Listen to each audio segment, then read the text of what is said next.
bansang India, isang batang nahulog sa hukay ang nailigtas. May lalim na 25 talampakan yang hukay na yan. Kaagad naman rumesponde ang ilang bumbero.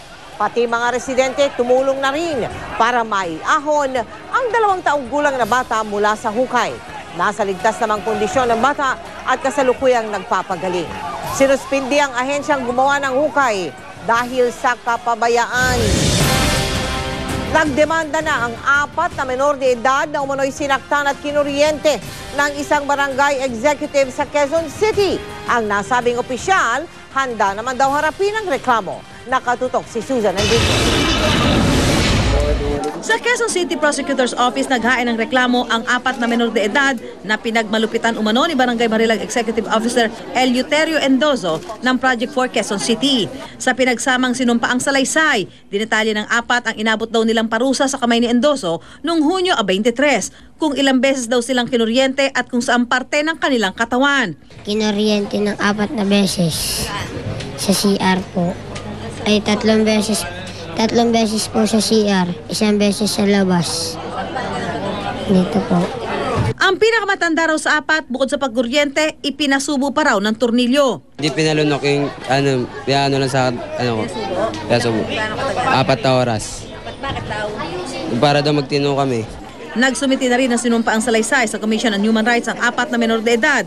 Ang magulang ng mga bata, hangad daw ang hustisya. Ang hangad po namin talaga yung kung paano niyang pinahirapan yung anak namin, ganun din siya. Makulong po siya. Dati nang itinanggi ni Barangay Marilag Executive Officer Eleuterio Endoso ang bintang ng 4. Kung talaga pong kinukuryente ko yan, dapat nung una po nahuli ko yan ng 2008, dapat nangyari na sa kanila yan. Pero hindi raw siya atras sa reklamo sa kanya. Dahil sinampa po nila yung kaso, di haharapin ko na lang din po yan sa korte. Mula noong June 26 ay naka-indefinite suspension si Endoso hanggang sa matapos ang investigasyon. Nahaharap siya sa reklamong paglabag sa Anti-Child Abuse Law at Anti-Torture Law. Susan Enriquez, Nakatutok, 24 Oras. Si Mel Tiangco, ang inyong kapusong totoo. Noong nakaraang linggo, nagpunta ang Operation Bayanihan sa Santa Ana sa Cagayan para handugan ng tulong ang mga nasalanta ng Bagyong Dindo. Sa isang barangay naman sa Banggi sa Ilocos Norte, 100 magsasaka ang naperwisyo rin ng bagyo nang mapinsala ang kanilang mga palayan. At para marating ang kanilang barangay, iba't ibang balakid ang hindi inaasahang hinarap ng aming grupo. Sa pagpapatuloy ng Operation Bayanihan, nagtungo ang aming grupo sa Ilocos Norte, isa sa mga napuruhan ng hagupit ng Bagyong Dindo. Sa aming paghatid ng tulong, hinarap namin ang ilang hamon. Mula sa Cagayan, isang sirang tulay ang naging balakid sa aming pagtawid sa bayan ng Pagudpod. Mataas po ang level ng tubig, kaya yung rampa po ng ferryboat ay mataas din. Kaya may posibilidad na hindi kaya kaakyat ito, ma'am, yung heavy na ito. Kinabukasan, muli naming sinubukang tumawid. Una kami nagtungo sa Barangay Poblasyon. Dahil malapit sa Dalampasigan, lumubog din ito sa baha. Nung malakas kasi ang bagyo dito sa Poblasyon 1, halos lahat ng mga bahay dito nag-underwater. Mahigit 400 pamilya mula sa 2 barangay dito ang aming nahandugan ng tulong. Sunod namin binisita ang Barangay Payak sa Banggi, kung saan 10 ektarya ng palayan ang nasira ng bumaha dahil sa pag-apaw ng ilog. Isa sa mga naapektuhan na magsasakang si Joel. Yung sakahan ko, parang ilog na ngayon. Pag walang palay, walang makain. Hindi na rin matamnan ang kalahati ng palayan ng kaibigan niyang si Benny.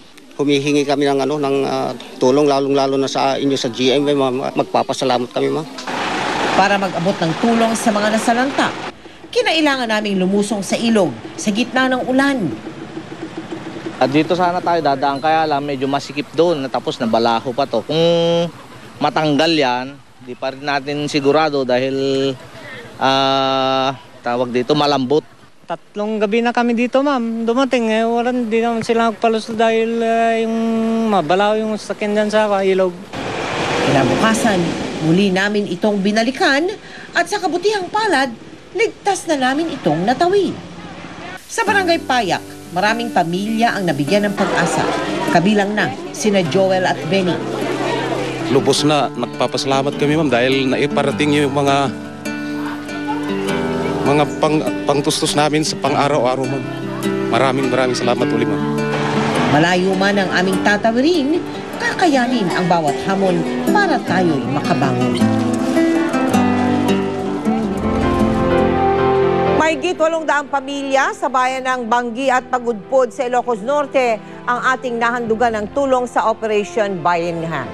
Naway magsilbi po yang inspirasyon sa inyo para dinggin ang aming panawagan para sa mga relief goods bilang paghahanda sa mga magiging biktima ng iba't ibang kalamidad.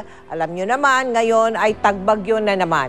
Samantala, maraming salamat sa mga naging katwang namin sa Operation Bayanihan sa Ilocos Norte. Sa mga nais pong maging bahagi ng iba't ibang projects ng GMA Kapuso Foundation, kabilang na ang Operation Bayanihan, maaari po kayo magsadya sa aming tanggapan o magdeposito sa aming mga bank account o sa anumang sangay ng Cebuana Luwelier. Pwede rin po kayo mag-log-on sa www.kapusofoundation.com. Meron po tayong mga nabalita ngayong gabi mga kapuso. Saklaw na rin o kasama na rin sa coverage ng PhilHealth ang ilang malubhang sakit tulad ng tinatawag na early stage breast cancer, prostate cancer, leukemia sa bata, pati na ang tinatawag na kidney transplant. Nakatutok si Teresa Andrada. Balo at umaasa na lang sa mga anak si Lola Bibang. Walang trabaho at walang ipon, pinagkakasya na lang daw niya ang natatanggap mula sa mga anak para ipambili ng gamot sa kanyang sakit na diabetes at hypertension. Masakit man isipin, sabi ni Lola Bibang, wala siyang maitabi para paghandaan ang kanyang pagtanda. Ay wala ho. Nagdiretso lang sa pambili ng gamot. Wala tayong magagawa kung yung talagang tatama sa'yo. Titiis ka na lang. Ang kwento ni Lola Bibang, kwento rin ng marami sa ating mga kababayan. Kaya ang DOH, inilunsad ang Z-Benefit Package sa ilalim ng PhilHealth. Sa Z-Benefit Package, bukod sa confinement o pagpapagamot, sagot na rin ang surgery at therapy ng pasyente kung kinakailangan. Saklaw raw nito ang mga may early stage ng ilang bayarin para sa may breast cancer, lymphocytic leukemia, low hanggang intermediate risk prostate cancer at sakit sa bato na mga kailangan ng kidney transplant. Our people should not try to overcome these illnesses alone. Before, the poorest of the poor could not even visit hospitals or see doctors. Now, we have found a way for them to receive full treatment for the most debilitating illnesses while sparing them most of the financial burden. Ayon sa DOH, maaaring maka-avail ng Z-Benefit Package ang lahat ng PhilHealth members at kanilang qualified dependent. Pero kailangan tuloy-tuloy ang contribution ng PhilHealth member at kanyang dependent sa loob ng 3 taon. Ang mga pasok naman sa tinatawag na poorest of the poor sa ilalim ng National Housing Targeting System for Poverty Reduction, hindi na kailangang magbayad pa. Tanging ang mga newly diagnosed na kaso lang ng lymphocytic leukemia sa mga bata, breast cancer at prostate cancer ang covered ng benefit package na ito. Para sa may sakit sa bato na nangangailangan ng kidney transplant, pwedeng maka-avail ang nasa edad 10 hanggang 70 taong gulang. Pero hanggang single organ transplant lamang ang pwede. At tanging yung mga sumasailalim sa chronic dialysis, bunsod ng irreversible renal disease na nag-progress na sa loob ng 6 hanggang 12 buwan ang pepwede. Dapat din ay walang history ng anumang uri ng cancer ang dialysis patient. 3 bilyong piso ang pondong inilaan para sa Z-Benefit Package. PhilHealth came up with a benefit package that will not just cover hospital expenses, but also ensure totality of care, as well as to attain better health outcomes. Teresa Andrada, Nakatutok, 24 Oras. Susunod, kasalang bayan ang tawag dyan. Pero ang mga lumahok, mga babaeng ang karelasyon ay kapwa babae. Mga kapuso, pasok sa listahan ng mga most beautiful stars ng isang magazine. Mapapanood ninyo sa pagpapatuloy ng 24 Oras.